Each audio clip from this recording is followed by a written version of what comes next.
नमस्कार। पैन और आधार को लिंक करने की एक बहुत ही जरूरी डेडलाइन तेजी से नजदीक आ रही है। अगर ये काम अब तक नहीं हो पाया है तो फिक्र की कोई बात नहीं। आज की इस चर्चा में हम इसी पर बात करेंगे। तो चलिए फटाफट समझते हैं कि पूरा मामला क्या है। अच्छा, तो सबसे पहले सीधे मुद्दे की बात करते हैं। जो लोग डेडलाइन के बाद पैन को आधार से लिंक करेंगे, उन्हें 1,000 रुपये का जुर्माना देना होगा। पर रुकिए, कहानी सिर्फ इस 1,000 रुपये पर खत्म नहीं होती। सवाल यह है कि क्या बात सिर्फ 1,000 रुपए की है? जी नहीं, बिल्कुल नहीं। असली कीमत इससे कहीं ज्यादा है। तो आइए समझते हैं कि इस डेडलाइन को नजरअंदाज करने के असल नतीजे क्या हो सकते हैं। आज हम इन 5 हिस्सों में पूरी बात को समझेंगे। सबसे पहले अंतिम उल्टी गिनती पर नजर डालेंगे। फिर बात करेंगे कि कुछ न करने की कीमत क्या चुकानी पड़ सकती है। इसके बाद लिंकिंग की पूरी स्टेप बाय स्टेप गाइड देखेंगे।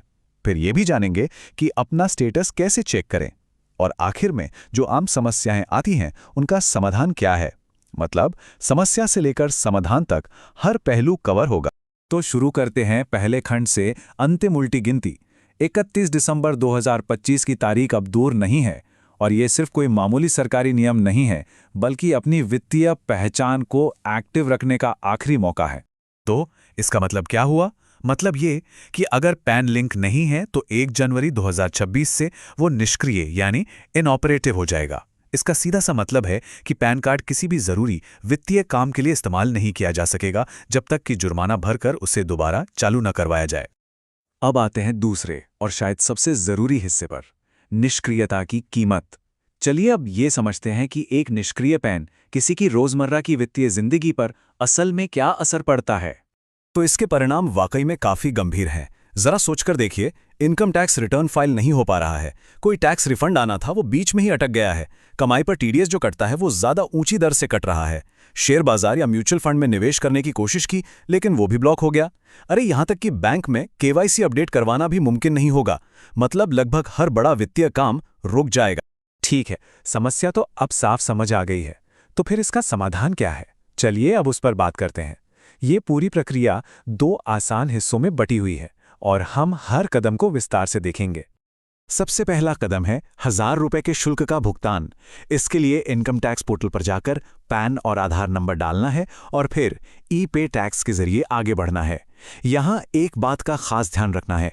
स्टेप 4 में असेसमेंट ईयर चुनने के बाद पेमेंट टाइप में अदर रिसीट्स 500 ही चुनना है। ये बहुत जरूरी है, वरना पेमेंट गलत हेड में जा सकता है। एक और बहुत जरूरी बात, इस पेमेंट को सिस्टम में अपडेट होने में 4 से 5 वर्किंग डेज लग सकते हैं। इसका मतलब है कि आखिरी दिन का इंतजार करना बहुत बड़ी गलती होगी। बेहतर यही है कि इस काम को डेडलाइन से काफी पहले ही पूरा कर लिया जाए। एक बार जब पेमेंट सिस्टम में दिखने लगे तो प्रक्रिया का दूसरा हिस्सा शुरू होता है। इसके लिए फिर से लिंक आधार पेज पर जाना है, पैन और आधार नंबर डालकर वैलिडेट करना है।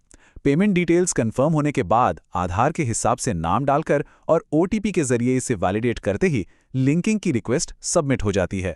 अब आते हैं चौथे हिस्से पर। हो सकता है कि पैन पहले से ही लिंक हो, तो कैसे पता करें कि पैन लिंक है भी या नहीं? इसके 2 बहुत ही आसान तरीके हैं। पहला तरीका है इनकम टैक्स पोर्टल पे जाके लिंक आधार स्टेटस पे क्लिक करना। वहां पैन और आधार नंबर डालते ही स्टेटस सामने आ जाता है। और दूसरा तरीका तो और भी आसान है, एक एसएमएस। इसके लिए यूआईडी पैन स्पेस फिर 12 अंकों का आधार नंबर फिर स्पेस और आखिर में 10 अंकों का पैन नंबर लिखकर 56768 या 56161 पर भेजना होता है। दोनों ही तरीके काफी तेज और आसान हैं।